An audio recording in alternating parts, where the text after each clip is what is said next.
A cidade de Pedro Leopoldo dos anos 1950 é bem diferente da que vemos nos dias atuais. O município cresceu, se desenvolveu, hoje abriga 65 mil habitantes, mas pelas ruas se percebe um contraste. Parece que o tempo não passou como em outros lugares e que a história de um passado extraordinário permanece viva em suas construções e em seus moradores. Muitos deles sabem que a atmosfera de Pedro Leopoldo é diferente e por causa de um homem simples, humilde, de coração generoso e que nasceu aqui em 2 de abril de 1910. O nome dele, Francisco Cândido Xavier, ou apenas Chico Xavier. Chico Xavier foi o apóstolo do Cristo em tempos modernos. Alguém que vivenciou o amor na sua plenitude. Era uma pessoa que não desprezava, pelo menos eu nunca vi. Desprezava ninguém, ele atendia todo mundo com um abraço, com um sorriso, um beijo. Recebia todo mundo muito bem.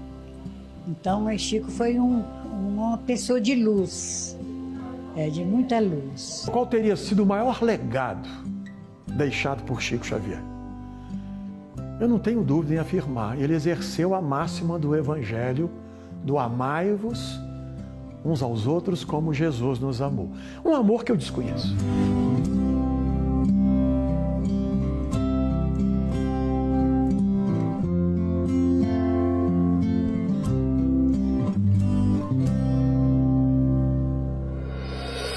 Nós estamos em Pedro Leopoldo e numa época muito marcante para a cidade. É que agora, em junho de 2022, vão se completar 20 anos da morte de Chico Xavier. O nosso objetivo por aqui vai ser visitar lugares importantes para a história de Chico, encontrar pessoas que conviveram com o médium e também recontar parte da sua trajetória de vida, só que por um olhar mais humano.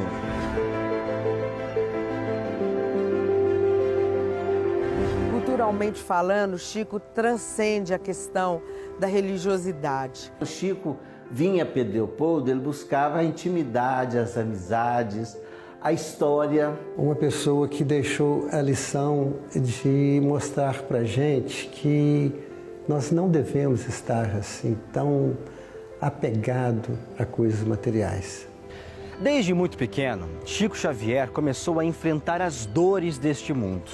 Em 1915, quando ele tinha 5 anos, Chico perdeu a mãe biológica, Dona Maria de São João de Deus. Dona Maria de São João de Deus morreu, desencarnou em 1915. O Chico tinha 5 anos. E os dois tinham uma afinidade inimaginável. Chico sentiu muita falta da sua mãe. Eu costumo dizer que o Chico era um homem carente de mãe. Com a morte da esposa, o pai de Chico Xavier precisou meio que distribuir os 9 filhos para que familiares ajudassem na criação deles. Chico Xavier foi parar na casa da madrinha, Dona Rita de Cássia, uma mulher completamente desequilibrada. Passou a sofrer bullying, passou a sofrer maus tratos da parte dela, da parte do sobrinho dela que morava com ela. Era uma madrinha desequilibrada, não entendia as situações que passava aquela criança, que sonhava muito, que tinha sonambulismo, tinha muitas dificuldades, não compreendia e machucava o Chico. O Chico tinha medo. E ele via a mãe nesse momento. Ele tinha a visão da Dona Maria de São João de Deus que pedia a ele paciência, que não reagisse, porque se a madrinha dele ficasse muito nervosa, ela poderia quebrar o braço dele e ele ia precisar do braço depois, né? Então tudo isso aconteceu e ele foi com paciência suportando isso e ela prometeu: eu vou mandar um anjo para cuidar de vocês. Foram 2 anos de sessões constantes de torturas físicas e psicológicas, até que o pai do Chico Xavier se casou novamente. Sendo assim, o Chico foi morar agora com a madrasta, Cidália Batista Xavier, uma mulher carinhosa e de coração enorme. uma verdadeira santa, Dona Cidália Batista, com a qual o Chico se ligou desde o primeiro encontro. A primeira conversa dele com ela foi: a senhora é o anjo que a mamãe mandou, que mamãe prometeu mandar em nome de Jesus? E aí ela viu que ele estava com maus tratos, com a barriga machucada, cheia de feridas no corpo, e cuidou dele demais. Em 1931, quando a madrasta de Chico Xavier morreu, a Dona Cidália, um fato marcante mudou a vida de Chico para sempre.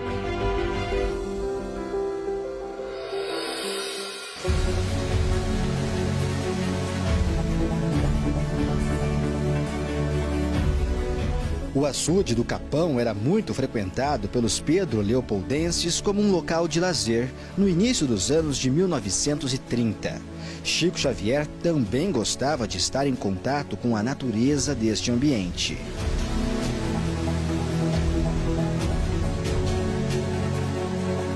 E foi neste cenário, em dezembro de 1931, que o espírito de Emmanuel apareceu para Chico Xavier, revelando as 3 palavras que deveriam fazer parte da vida de Chico para sempre: disciplina, disciplina e disciplina.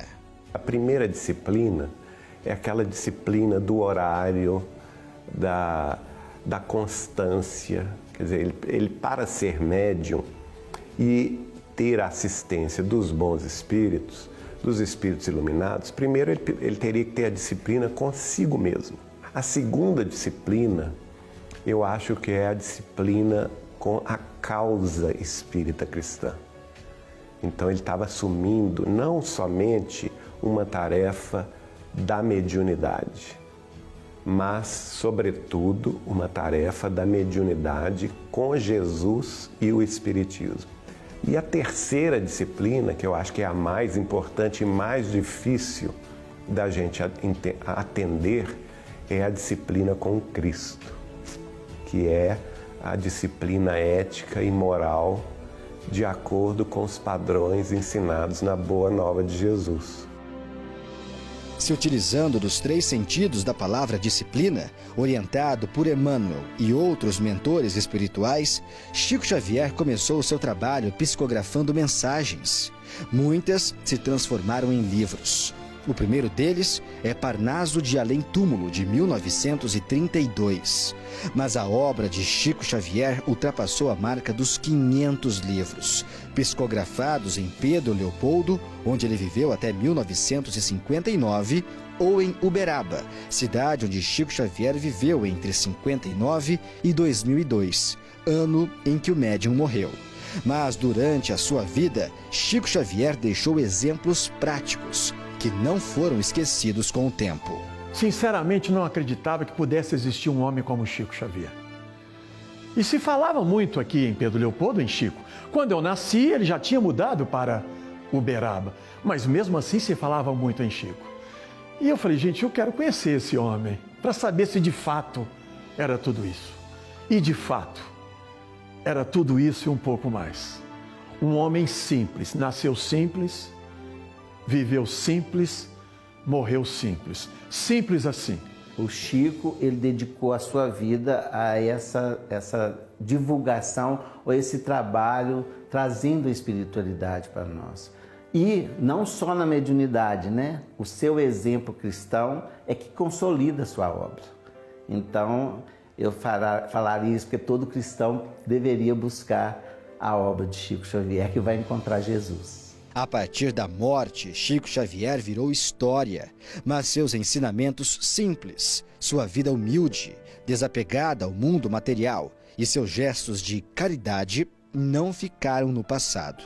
É como se Chico ainda fosse um morador de Pedro Leopoldo, regendo seus amigos e fazendo com que a luz, que foi acesa há tanto tempo, permaneça sempre iluminando a sua cidade natal e todas as outras cidades do mundo. Os exemplos de amor de um homem de carne e osso é o que você vai ver no segundo episódio de Chico Xavier, a luz que não se apaga. Chico era, ele andava com sapato de qualquer maneira, fazia sapato de chinelo, paletozão, E chapéu, eu usava chapéu nessa época, né? E do outro lado... Uai, seu app de vídeos curtos.